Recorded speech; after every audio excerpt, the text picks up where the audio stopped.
That's right. It's truly remarkable. Look at these cars over here slowing down, trying to go through what is Highway 57, Gardner Expressway.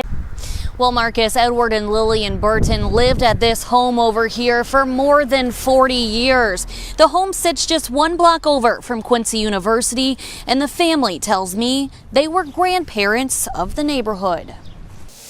That's right, Raja. We don't know a whole lot of details at this time because this is a very active investigation. As you can see behind me, was needed. And today, new cases of COVID-19 were announced, 937 new cases to be exact, as well as 26 additional deaths. And QPS Superintendent Roy Webb is with me. Roy, you kind of knew, had an idea essentially that this extension could happen based on your social media post last night. So what have things been like for the last 24 hours?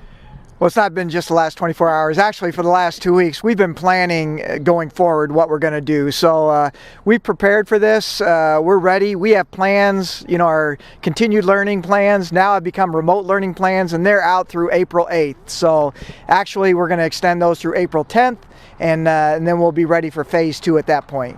Well, thank you, Lindsay, and tip top of the evening, everybody, from Blue Devil Gym, where the Quincy Shootout is nearly 1 game deep tonight, and what a spectacular showcase it has been. This first game right out of the gate, we heard so much about Hamilton Heights, nationally ranked as high as number 2 in the country. They and Melville, a powerhouse out of St. Louis, were essentially knotted up at the half, but my goodness, Hamilton Heights has shown what a talented and resilient team they are. They are now up 79-55 and ready to close things out, looking every bit the national ranking they possess. And this is just the first of 4 games tonight. 3 more coming tonight. You can still come out to Blue Devil Gym, including the big showdown for Quincy High School, a conference thriller with Rock Island, as the Blue Devils and Rock Island are one of 4 teams knotted for the conference lead. But beyond that, tomorrow is really a huge day here at the Shootout. 8 games. You can get in the door, sit lower level for $12 and see all of them. And you're going to get a chance to see prospects who are going to Gonzaga, who are going to Kentucky, some of the true blue bloods in this country.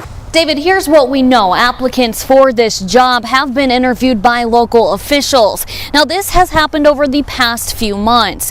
And I'm KHQA's Lindsay Whitaker, live with a crowd of indoor trick-or-treaters. Coming up a little bit later in the newscast, I'll tell you where I'm at and how you can get involved before the time runs out. KHQA News at 6 starts now. Landon Davenport's gift is his smile. He's always upbeat, nothing ever phases him.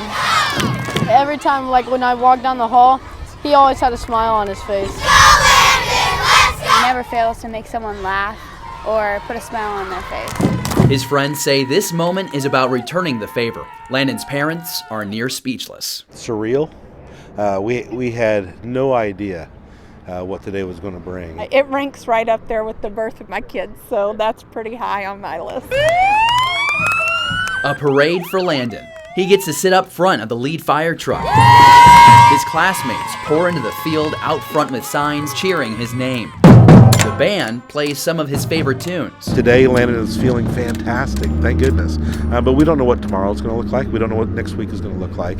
But because of that, we're packing it in. A lot can change in 7 months. April 1st, 2019. Landon is diagnosed with leukemia. He begins chemotherapy immediately. By May 10th, he has lost his hair before his first blood transfusion. It's an emergency trip to St. Louis from Pittsfield for pancreatitis on June 23rd. Landon has a high threshold of pain and can handle things on a daily basis that would put us on the floor wailing in a fetal position. That was put to the test on August 6th, when Landon went into aesthetic shock. He was placed on a ventilator for 7 days in the pediatric ICU. This is the start of major complications with the chemotherapy drugs. Fast forward to October, Landon is diagnosed with stage 4 cirrhosis of the liver. We recognize that quality is more important than quantity, right? So as of right now, we're doing anything and everything we can do.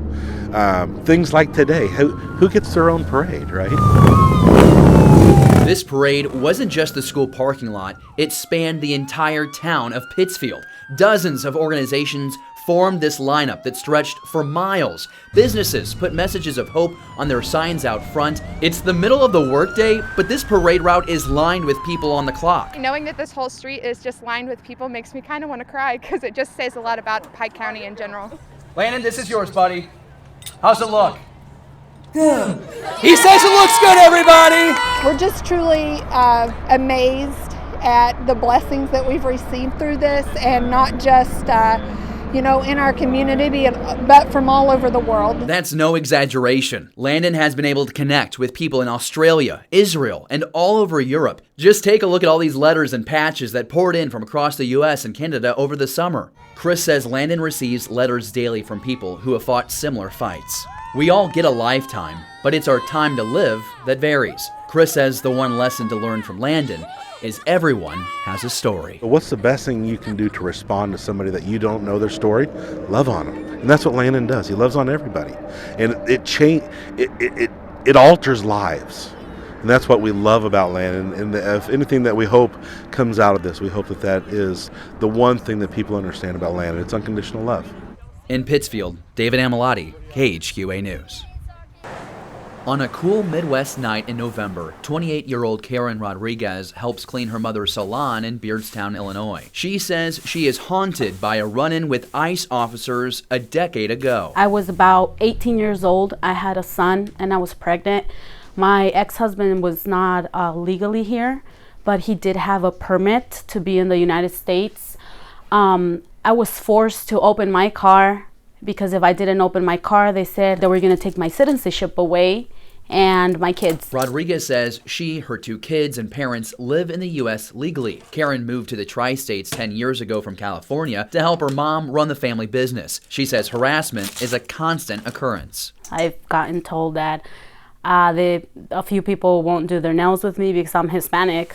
She says she's scared some nights to let her kids walk home alone. My house is 5 houses down the street, and they've gotten told before by grown men, like, oh, go back to Mexico, beaners, or stuff like that. We're here legally. We're citizens of the United States. Why is he even approaching kids, My son has dealt with that at school and other places too.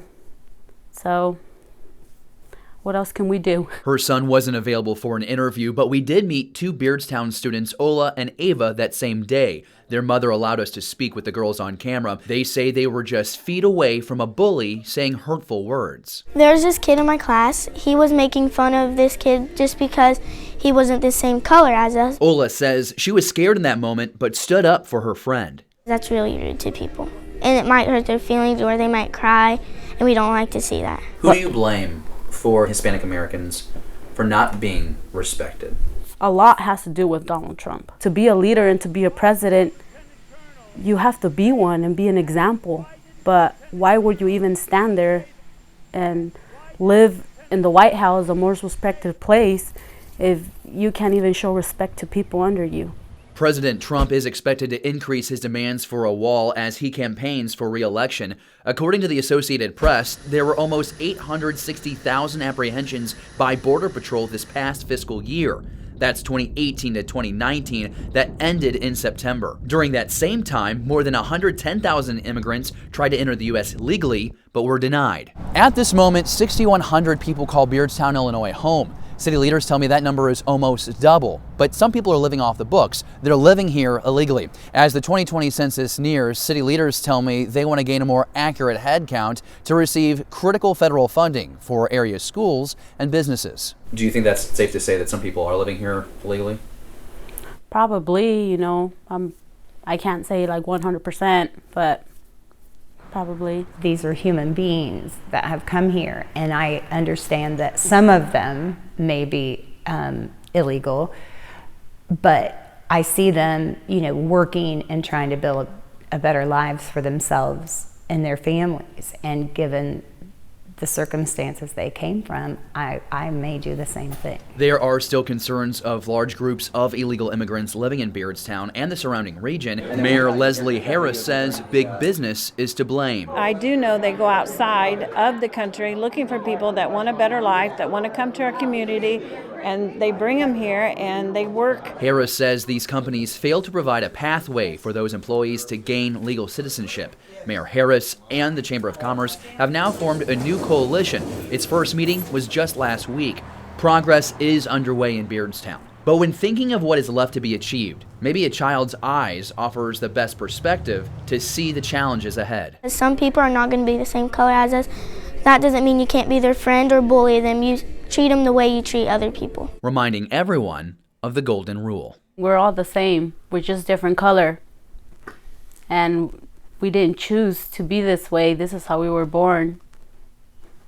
So I don't see what's the difference from everybody else. In Beardstown, David Amilati, KHQA News.